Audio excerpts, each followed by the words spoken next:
Welcome back to 10th grade world history. I'm your host, Mr. Epley. All right, I'm excited, I know.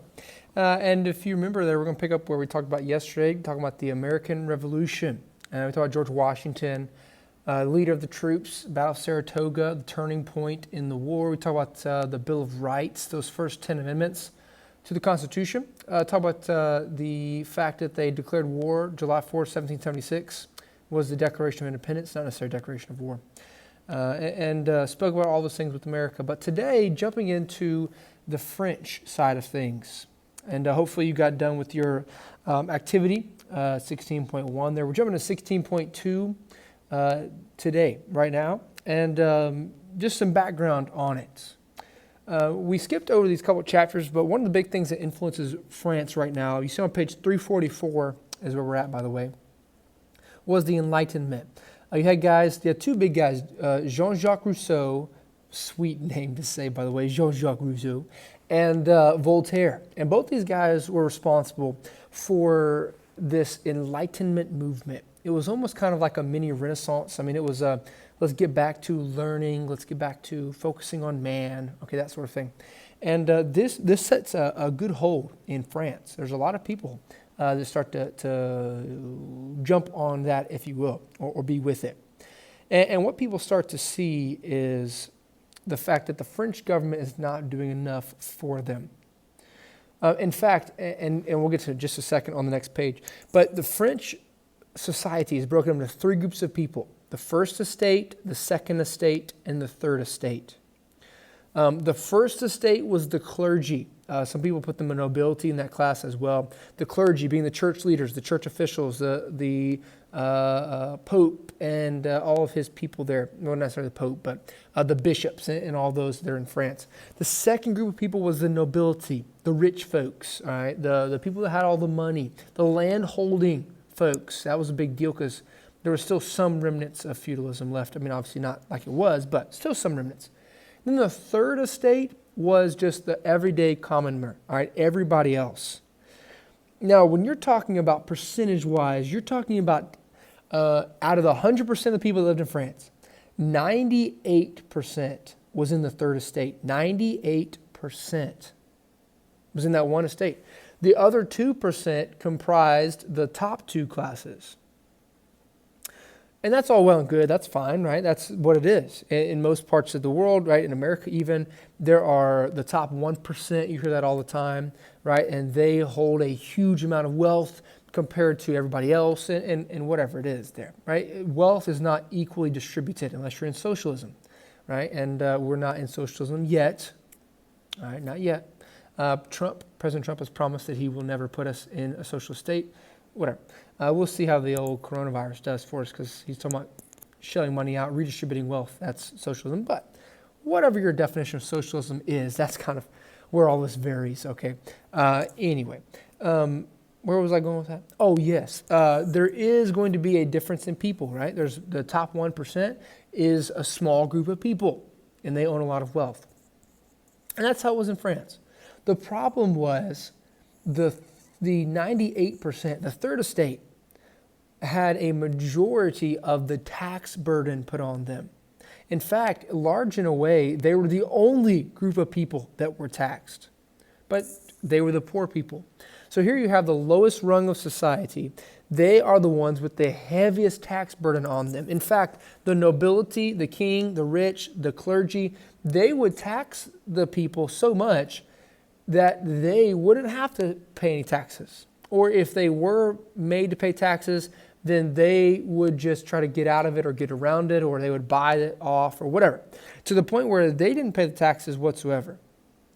And it was pretty crazy to see. And so because of the Enlightenment mixed with this tax burden and other things as well, terrible leadership by the kings here. They were talking about the Louis, the 14th, the 15th, the 16th. These guys were not good for their people, good for themselves, not good for their people. And so you start to see a lot of civil unrest, a lot of social unrest, a lot of people getting upset or getting frustrated with the government and what was going on, what was going down. There was some people that were okay with the old government. It was a term called the old regime. The old regime was the name, you see on page 345, the old regime was the name given to the political and social order in France before the French Revolution. So here we are, we're sitting in the 1780s. And the people of the Third Estate are growing more and more upset at their government, their king specifically, because it's really the king right now is what it is there. And when you look on page 345, speaking of that First Estate, Second Estate, Third Estate, the First Estate, the clergy were actually exempt from taxation altogether, and they controlled a lot of land. I mean, it was very powerful, the French clergy were. The Second Estate, the nobles, they were exempt from a lot of taxes. If they did have some taxes on them, then it was very small, or they could pay it off by just paying a fine or whatever. It was no good. The poorer people, the Third Estate, had to pay the taxes. That's what it was.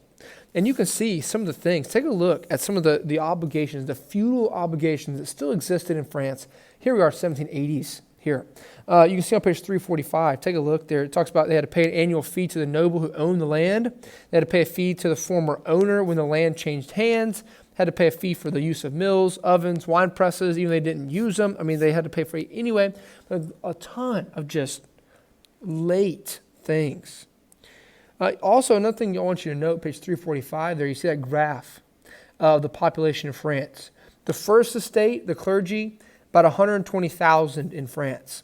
0.49% of the population, 0.5% of the population was the First Estate. Second Estate, 1.43, give or take, some here or there. 350,000 in the Second Estate. And then you look at the massive graph on that circle graph there, the massive chunk of that circle graph, the Third Estate, 24 million people, 98.08%. I mean, it was a big portion, obviously 98% there. And these people had the heaviest tax burden. It was a very difficult time for them. Well, Louis XIV was done, right? He dies. Louis XV, and he kind of started all this with the Palace of Versailles, and he raised taxes in order to get this sort of thing. Louis XV, his grandson, wasn't the best either.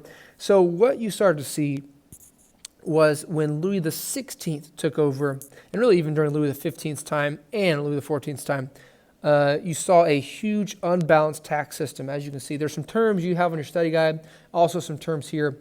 First off, you had the taille, and that was a tax for military purposes originally, and then it was just thrown in there for whatever. Then you had capitation there, or capitation. That's kind of how we would say it there. The poll tax, and then the victime would be an income tax. So those are your three main taxes. You can see those three terms, page 346. Those are three terms that you can use and define. And all three of those, for the most part, were placed solely on the Third Estate. That was a big problem. And so this is going to set the stage, or set the seeds for distrust in the government. This is going to set dissension for the government. And this is going to make it to where any problem that comes up, it is going to just add flame to the fire, or add fuel to the flames, or whatever you want to say. Throw whatever analogy in there that you want to. All right. It's going to cause some problems here indeed. So let's get into it, shall we? The beginning of the revolution, 347, page 347 there. What you're going to see first is you're going to see the king needing some monies. All right, king always needs some monies, right? The monies or the bunnies, right? In the VeggieTales. So this is Louis XVI here, XVI for those of you that struggle with the Roman numerals, by the way. And so Louis XVI, he needs some money. Because he wants to build or whatever it might have been. He doesn't have any more money in the treasury, doesn't have any more taxes, or he doesn't have the taxes that he needs. So he's going to do something that's going to be off the wall, all right, out of bounds, if you will. He's going to call a States General, which, if you remember from previous chapters, the States General was the representative body from France. And we've talked about it before, how they had it. The interesting thing is, though, they had not had an Estates General meeting since 1614. Here we are in 1789. I mean, you're talking about 170 odd years since the last time that the Estates General has been called. And so King Louis XVI calls the Estates General, 1789, May of 1789. And he says, hey guys, I need to call a meeting. We need to discuss some things, some taxes, some other things. But this will also be a chance for you guys to be able to air out the dirty laundry, if you will. Air out the grievances, if you will. Give you a chance to be able to tell me what I should change. Because it's still a monarchy, right? And we talk about how France was the epitome of an absolute monarchy. They had a king, and that was the only thing of government. Well, he gets them together, and they get a deputy, basically, like a guy that compiles a list together, a secretary almost, the term was called a kahir. And this kahir was going to go from whatever area they were in and represent that area at the Estates General. Almost like a representative government. It's really kind of similar to what it was. And these kahirs, they could go and they could show the list of grievances. They could tell them about their problems, whatever it might have been. Man, I'm sorry. I've got to get some brew here. My mouth is very dry. Anyway, so they get to share their grievances, right? Air the problems that they had seen. And this is what the king told them. And they were like, yes, okay, good, yay. We get to tell them what we need. We get to tell them our problems. Well, they convene. April of 1789, they get there. The kahirs are expecting to be able to talk to the king, list their grievances. We're going to have some real change here, have some real reform. Well, they get there, and the king does not even answer them. In fact, he says, yeah, y'all come on in, the kahirs, y'all come wait in the waiting room. And they wait there, and they wait, and they wait, and they wait. For hours they wait, and the king does not answer them. He doesn't talk to them, and he never actually does. The king then, and when I'm talking about the kahirs, this is to the third estate here. I'm sorry, I should have prefaced that. This is the ones that had the problems to begin with, that wanted some changes and wanted some reform. And the king said, yeah, I'll listen to you. Well, when they actually come in, he doesn't. He neglects them. In fact, when they meet at the Palace of Versailles for this meeting of a States General, he lets this is the king, King Louis XVI, he lets the nobles and the clergy come in the front door in the grand entrance. He makes the third estate come in through a side door, like a back door, if you will. The rich and the nobility and the clergy, they're in their nice, perfect attire, Sunday best, if you will. The third estate comes in their rags. And it's a big contrast. And so when they all sit down, they do sit down in the opening meeting, and Louis XVI, he doesn't come in and he doesn't say, hey guys, we're going to work some things out. We're going to get some things better. Even that's what he promised. Instead, he comes in and he says, guess what, guys? You guys are all going to meet separately as your different estates. So 3 estates, first estate, third estate, second estate. First, second, third, that's how I should have worded that. And each one of you are going to get 1 vote on all the changes that you propose. That's it. The first estate gets 1 vote, second estate gets 1 vote, third estate gets 1 vote. You should have a red alert coming off in your mind right now. You're like, wait, what? Here's the question. Or I guess here's the issue. How is the population vary here? Well, the first estate had 0.49%, half of a percent. The second estate had just over 1%. The third estate had the rest of the 98% of the population. Yet, when they come to vote, each 3 estates general population only get 1 specific vote, heavily skewing the population that's involved here. I mean, this was a catastrophic failure for Louis XVI to rally his people together. He doesn't. This only further infuriates the third estate, the 98% of people.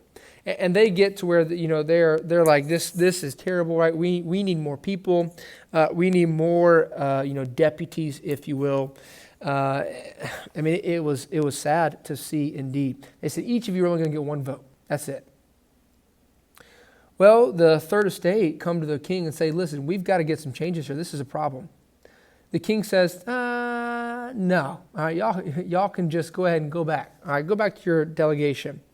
And they say, no, we're not leaving the States General until we get some changes here. Well, the king says, fine, get out, or else I'm going to make you leave under threat of soldiers.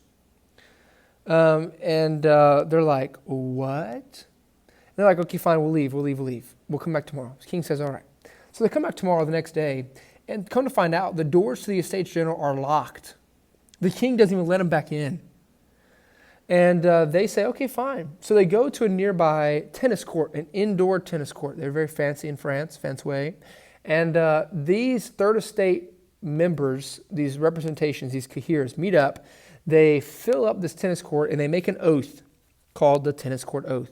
And they say, we are not going to leave this assembly until some changes have been made. All right, that's what they kind of announce, if you will. That's what they say. And so they say that, and they go to the king, and they say, we aren't leaving until that gets going on. That happens. And tomorrow, we will talk about what goes down.